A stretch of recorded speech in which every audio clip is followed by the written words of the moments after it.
Hello students, आज हम आपका इंग्लिश रीडर का थर्ड चैप्टर शुरू कर रहे हैं, शेरवानी फॉर अबू। ये जो है सुभद्रा सेन गुप्ता द्वारा लिखी गई एक कहानी है। इसका अर्थ में मैं आपको बता देती हूँ। I think you will need a new sherwani. मैं सोचती हूँ कि आपको एक नई शेरवानी की आवश्यकता होगी। Mushir's mother said to his Abbu. Mushir की माँ ने उसके पिता से कहा। And what about a pair of juttis, और जूती, एक जोड़ी जूती के बारे में क्या ख्याल है? आस्क्ड हिज सिस्टर रौनक। उसकी बहन रौनक ने पूछा। शूज एम्ब्रॉयडर्ड इन जरी। जूते जो है जरी के काम, जूतों पर जो है जरी के कसीदे का काम होना चाहिए, यानी जरी की कढ़ाई होनी चाहिए। Ahmed Hasan Dehlvi smiled at his family. Ahmed Hasan Dehlvi जो थे वो अपनी फैमिली पर मुस्कुराए। एंड शुक हिज हेड, और अपना सर हिलाया। My old things will have to do. मेरी पुरानी चीज़ों का क्या होगा? ही सेड, उन्होंने कहा। For him new clothes were an impossible dream. मेरे लिए एक नई शेरवानी एक पूरा ना होने वाला सपना है। When all he earn teaching at the madrasa. जबकि मैं पूरे दिन मदरसा में पढ़ाने के बाद भी barely paid the household bills, मुश्किल से घर की ज़रूरतों को पूरा कर पाता हूँ। Mushir's father Ahmed Hasan was a poet. Mushir के पिता अहमद हसन एक कवि थे। That morning his family had been delighted to hear. उस सुबह उनका परिवार यह सुनकर खुश था that he had been invited to recite his ghazals, कि उनको निमंत्रित किया गया था उनकी गजल सुनाने के लिए एट अ बिग गैदरिंग, एक बहुत बड़ी पार्टी के लिए, held at a nawab house, जो नवाब के घर पर रखी गई थी। All the invited poets were paid well. सभी निमंत्रित कवियों को अच्छा पुरस्कार मिलने वाला था at such big poetry sessions, इस बहुत ही बड़ी कवियों के सम्मेलन के लिए। Then the children's eyes had fallen on their Abbu's old sherwani hanging from a nail on the wall. तभी इन बच्चों की जो नज़र थी वो अपने पिता की पुरानी शेरवानी के ऊपर पड़ी, जो कि एक दीवार पर खूंटी पर टंगी हुई थी। It was patched and frayed. ये जो है बहुत ज़्यादा घिसी हुई थी और उस पे जो है जगह जगह पैबंद लगे हुए थे। He could not possible go in that, और यह पॉसिबल नहीं हो सकता था कि वो इन कपड़ों में जाए। दैट आफ्टरनून, उस दोपहर, आफ्टर लेसन एट द मदरसा, मदरसा की पढ़ाई के बाद, and playing marbles with Abbas, वह जो है अब्बास के साथ कंचे खेल रहा था। Mushir was still thinking about the sherwani, और मुशीर जो है शेरवानी के बारे में बहुत ज़्यादा सोच रहा था। Mushir was trying to imagine the mushaira. Mushir जो है मुशायरा की कल्पना कर रहा था। It would be a glittering occasion, यह जो है बहुत अच्छा चमकदार अवसर था।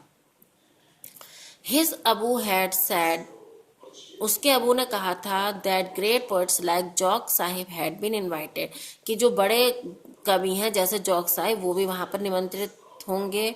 They would enter in shimmering silks and jewels, और वे कैसे प्रवेश करेंगे वहाँ पर?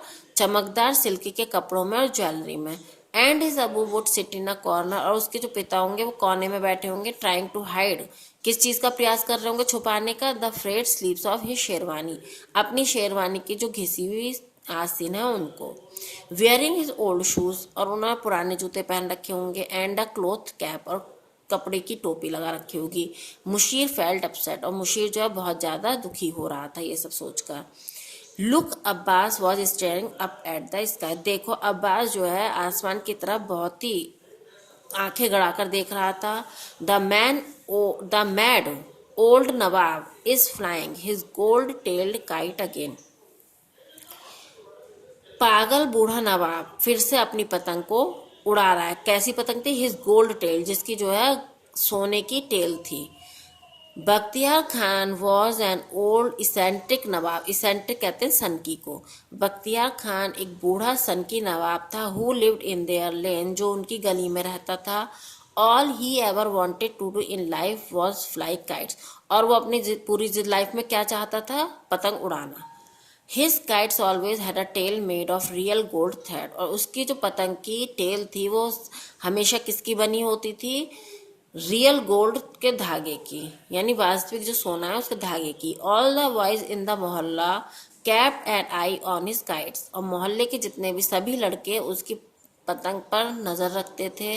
Because if one got cut, क्योंकि यदि पतंग कट जाए, whoever caught the kite and returned it, कि वो उसकी पतंग को पकड़ लें और वापस करें, to the nawab got an anna from him, और जिसके लिए नवाब क्या करता था, उनको एक आना देता था।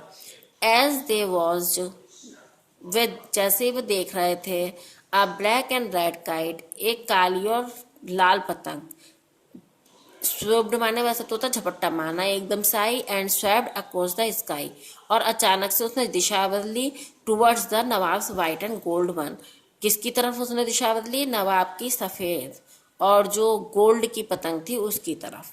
Then the strings of the kites were tangled, और जो पतंगों की डोरी थी वो एक दूसरे में अड़ गई, इन बैटल, युद्ध करने के लिए यानी पेच लड़ाने के लिए। And soon the white lost, और जल्द ही सफेद वाली कट गई।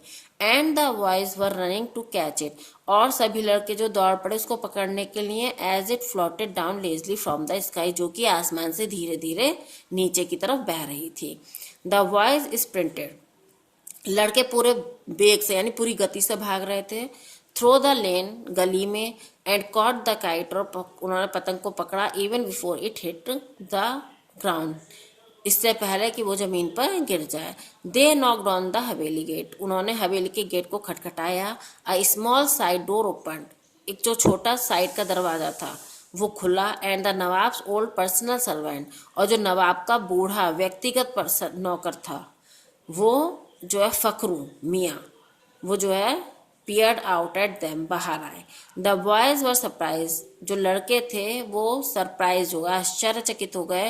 Van Fakru open the gate, जब फकरू ने गेट खोला, एंड वेव्ड देम, और हाथ हिलाया, मतलब हाथ क्यों हिलाया, उनको बुलाने के लिए। They had never entered the Haveli before, वे कभी भी इससे पहले हवेली के अंदर प्रवेश नहीं किया था उन्होंने। Fakru always paid them at the gate, क्योंकि फकरू क्या करता था, उनको सदा हमेशा गेट पर ही पे कर देता था पैसे, यानी दे देता था। वाई फकरू भाई क्यों, अब्बास आर नर्वसली, अब्बास ने नर्वस होकर पूछा, यानी थोड़ा सा शर्मा, थोड़ा सा उसने नर्वस हुआ, वो पूछा, व्हाट्स द मैटर, क्या मामला है। Fakru shook his white haired head, Fakru ने जो है अपने वाइट हेयर्ड हेड यानी उसके सर पे जो सफेद बाल थे उस सर को हिलाया। Today nawab sahab has decided not to fly kites anymore, आज नवाब साहब ने फैसला किया है कि वो अब कभी भी पतंग नहीं उड़ाएंगे। So he does not want the kite back, इसलिए उन्हें पतंग वापस नहीं चाहते वो।